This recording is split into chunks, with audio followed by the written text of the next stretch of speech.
If you're a student who is going to be doing a year abroad in Japan, it is not a place for the weak, especially if you were in the #1 private university, Waseda, because you will be doing classes from Monday to Saturday. Welcome back to my channel. If you are new here, welcome. I have been away for a very long time. It's been, I think, almost 2 years now. That means I'm at the end of my degree, which is BA Japanese, and that has lasted for 4 years. I do speak fluent Japanese now. Last year I had my year abroad to Japan, and in this video I'm going to be asking your specific questions about living there in general and as a black girl. I'm sure this series is going to have many parts, so grab a cup of tea because I have a lot to say. So just a bit of background about my year abroad. I was at Waseda University and I was enrolled in the Center for Japanese Language, and that was for foreign students. I did not stay in student accommodation. I actually rented an apartment with my friends via Fontana or Tokyo City Apartments, which was a 3-bedroom flat, but I'm going to get to that. But let's get into the questions.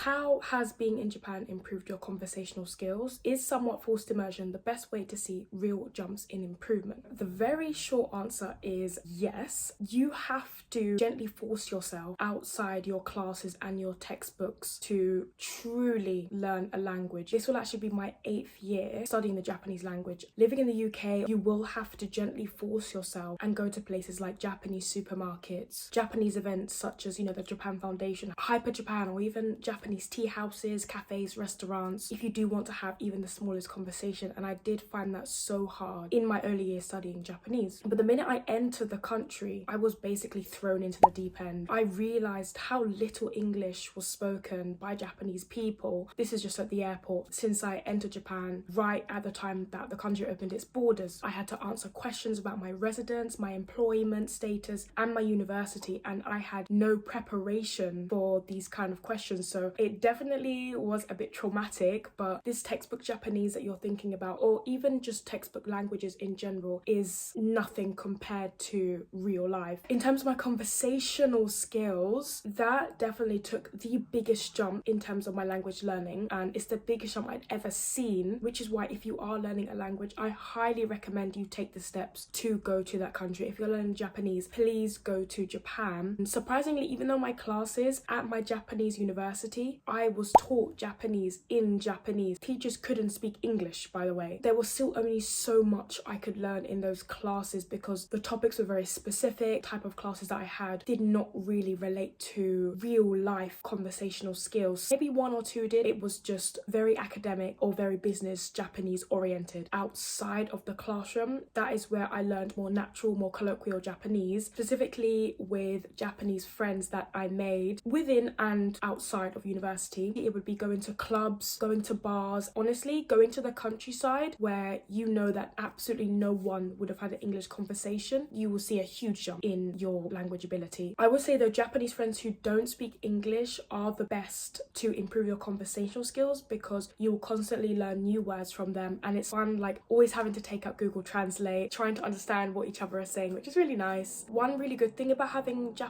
native Japanese friends is that they will show you places that the locals go to, tourists' websites won't necessarily recommend to you. I mean, don't get me wrong, just like any friendships, it's important to actually have, shared interests and likes and not just being friends with them just because they're Japanese. When it comes to like nightlife, for example, at bars, I would usually say that a lot of people are going there to de-stress because, Japanese have this culture of overworking. It's kind of their time to unwind, and, they will be more likely to kind of approach you and have a conversation. So that would be like the best time to learn some colloquial language. So just talk to anyone because you will definitely, sometimes they do want to speak in English, but you can just say Nihongo de hanashimashou, just so there's an understanding. Be confident and be kind. And lastly, there are no English speakers in the countryside, so if you do really want to put yourself in the deep end where, not even the bus drivers will give you directions in English, the locals are absolutely lovely. They were just so intrigued when I went to the countryside, and they will have no problem in having a chat and will tell you all the places around in the local area. Honestly, get lost somewhere and you will find yourself forcing yourself to learn because you've kind of put yourself in that situation. So it can be scary, but you can do it. Did you ever feel homesick, and what did you do in Japan to unwind or have fun when you're taking a break? I absolutely love your videos, by the way. Firstly, thank you very much. During your year abroad, yes, you will feel homesick. I definitely felt homesick homesick, when I needed a hug from mum, or if I wanted to have a chat with my little sister. And of course they were 9 hours behind, which was very annoying because when I woke up in the morning I would have to wait until at least like 2 p.m. in the afternoon if I wanted to, I don't know, just have a conversation. I never really had any emergencies, but I would say please note down the emergency numbers in your country, and also learn how to say your address in Japanese just in case you do have an emergency. I was lucky enough to have my mum and sister visit me while I was in Japan. It was doubly sad to say goodbye to them again, but I was able to travel to different places than I would have if I was just by myself, which was lovely. The holidays are really short. There was one that was about 2 months long, and then there was another one that was about 2 weeks long, so I did really have to manage my time when it came to planning trips, especially with friends as well. I did live with my best friend at the time, so in terms of being homesick, I could talk to her about anything, but you know, there's just some things that you really want to talk to mum about. If you do feel homesick, I would suggest to make friends with other people who also live by themselves. You guys can kind of share that burden together. To answer your question about unwinding, I would visit art galleries, I would go to Akihabara, I would go to cafes to have shoto keiki. It was my favorite cake. I would even cook at home, meal prep in advance because classes were so early. I didn't want to always go out and buy lunch every single day. I would just do these things with friends because most of them actually went to other universities around Tokyo or even around Japan. Question 3 is, what does a typical day of classes look like for you, and how is your language education in Japan different from the one that you had in the UK? So a typical day of classes would always be waking up at around 6:30. Even though I lived 2 stops away, I needed to make sure I was up. I had my coffee because the classes started at around 8:50. It did used to be 9 a.m, but they wanted, I think they changed it in term 2 to 8:50 to do registration. I know that registration does not take 10 minutes, but I think they just wanted to make sure that full-time students were at school for as long as possible. So classes could start as early as 8:50 and could finish as late as 9 p.m. and yes, you would be expected to return to university the next day at 8:50. So there wasn't really much of a personal student life balance. But let's get on to my timetable for term 1. So each period would last around an hour and a half. Mondays period 1 to 2, I had comprehensive Japanese, and that would be level 3, and there are 7 levels of Japanese classes that you can choose from, where if you took a level 7 class you would be equivalent to N1, and if you took a level 1 class that means you would be beginner in Japanese. The thing is, I was around level 5 at the time, so that would be N3. However, I was pre-warned by my friends that a lot of the classes would be a lot further than the level that was described, which means you would get, you know, double the homework. However, Monday period 3, I would have my perspective on Japan, levels 3 to 4. We would talk about things like the lining up culture, and we would explain our perspective on those kind of things through a presentation or even through an essay. So on Tuesdays, I would have Let's Enjoy Writing, level 2. This was a very simple class. However, once again, the teachers do not speak English, so everything explained in this class regarding the topic that we had to write on, it would be in Japanese. So I believe it was kind of essay writing, but something a little bit more fun.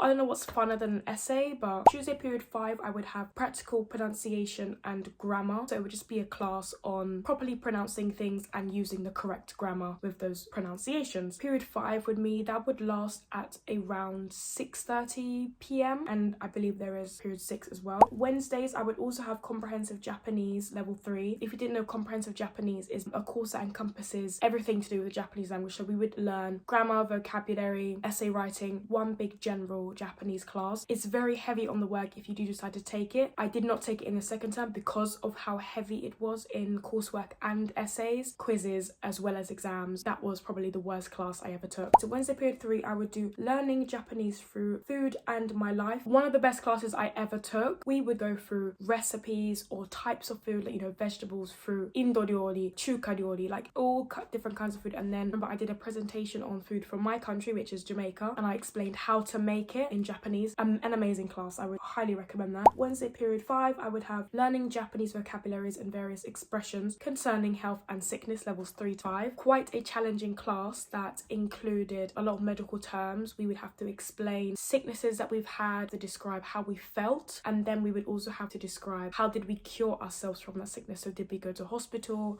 Highly recommend this class. I didn't have any classes on Thursdays, however I would use that day to do a lot of homework. Fridays period 1, kanji class, pretty self-explanatory. We learned vocabulary, the stroke order, orders, quiz and an exam. Friday period 2 would be learning Japanese through newspapers and news for beginners levels 2 to 3. Do not be deceived by the word beginners, because this class is still in Japanese and we would go over very, very difficult newspapers, and also we had to do a presentation at the end of the term about a news article. So I did mine on the World Cup at the time, so I was describing the events of the World Cup and who won. Saturday was also comprehensive Japanese.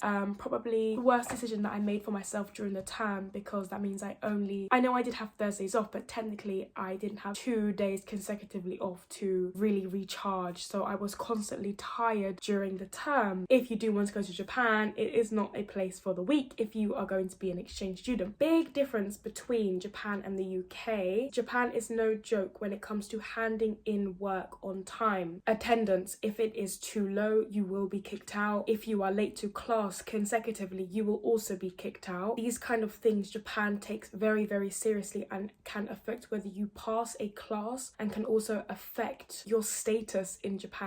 And of course in the UK you can go without doing an essay or two and maybe even not turn up to class and maybe still pass the module. Japan does take education extremely seriously. They are a country that is very education focused. If you are a full-time student in the UK, going to do full-time study in Japan, times that by 20, because it's ridiculous.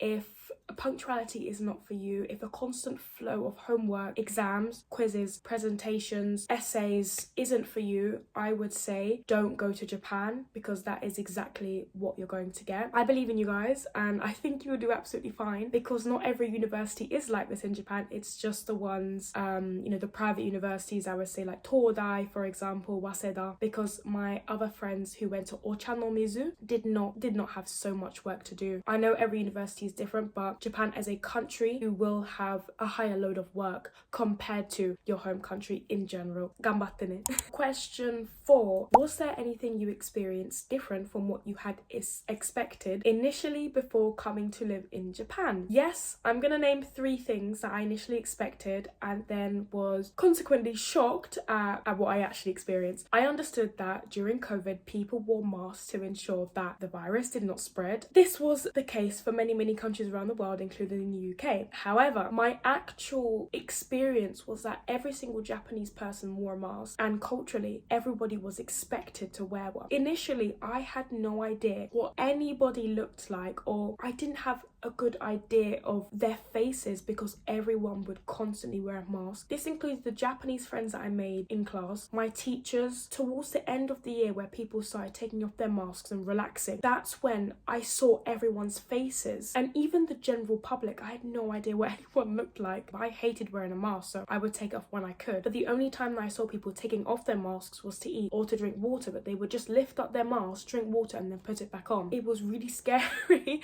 or it was just startling to finally see what everyone looked like towards the end of my year abroad. The second thing is that I thought that many people would speak English, and as I said before, I was very wrong, just because I think English speakers can be a little bit ignorant when they go abroad and expect people to speak this global language, when actually, Chinese is it Mandarin that's the most spoken language in the world? Mandarin, then Spanish, for example. Technically, they should be the languages that people are expected to speak, right? But I was very wrong. Coming off the plane, no one spoke English. Getting a train ticket was also hopeless, because I spent an hour trying to figure out where I needed to go, and also getting a resident card at the government office. This is a huge thing, because I actually needed my Japanese friend to help me get my resident card, because the first time was a complete failure. So if we do need a resident card, please bring a native Japanese person to help. The returns policy, if you buy something, a piece of clothing for example, I was very shocked at the fact that people don't really return things in Japan, unless it's a global brand like Zara or H&M, where you can easily just send the return off in the post. People don't really return things when you buy them in person, and I was actually told this by my Japanese friend, because it's like an insult to the design or the brand, if almost saying feeling like you're not good enough. There are so many independent artists and fashion designers, and one time I did say to my Japanese friend, oh, I do want to return this, but she said no, just keep it or give it to someone. We don't really do that here. So yeah, I would say if you want to buy something, try it on first. If you're not too sure, please don't buy it, just put it back, come back for it next time. Question 5 has 3 parts. Have you experienced any rude encounters? Would you recommend studying abroad? Why or why not? What are your favorite things about living in Japan, and what's the nicest experiences that you've had so far? So rude encounters, I'm going to be very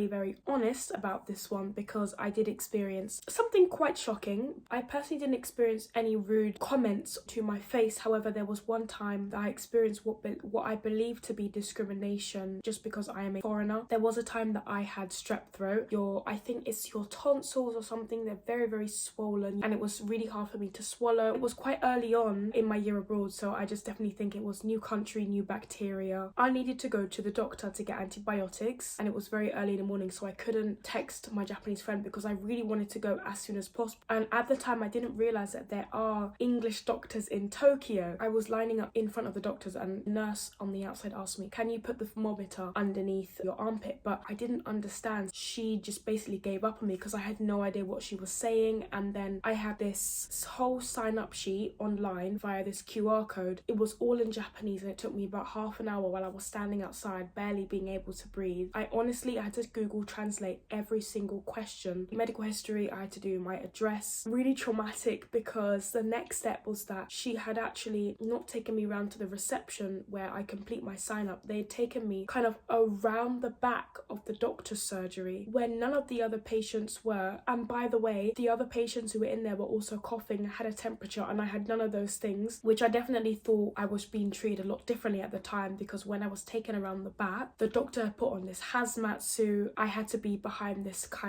sheet, like during COVID, I don't know, have this sheet around you to make sure the virus doesn't spread or something like that. They asked me to do a COVID test, and I had even shown from when I entered the country that I had no signs of COVID. I did get diagnosed with the strep throat. I paid a ridiculous amount, respect to doctors of course. I ended up getting antibiotics for just 3 days just for the strep throat to come right back again, because mind you, antibiotics, I'm sure antibiotics are usually taken for 7 days, right? I did end up finding an English doctor. So the second part of the question is, do I recommend studying abroad in Japan? Yes, I 100% recommend studying in Japan. Just understand that the classes are intense in the top universities. Manage your time, and then you can kind of spend the rest of the time exploring the country. My favorite things about Japan would be the safety, where you can leave your things. I mean, don't do it on purpose, but you can kind of leave your things anywhere by accident and they will be returned to you. Just make sure that your name and your address is in there, maybe your number. But yeah, I think for me that's like my number one thing, is definitely safety.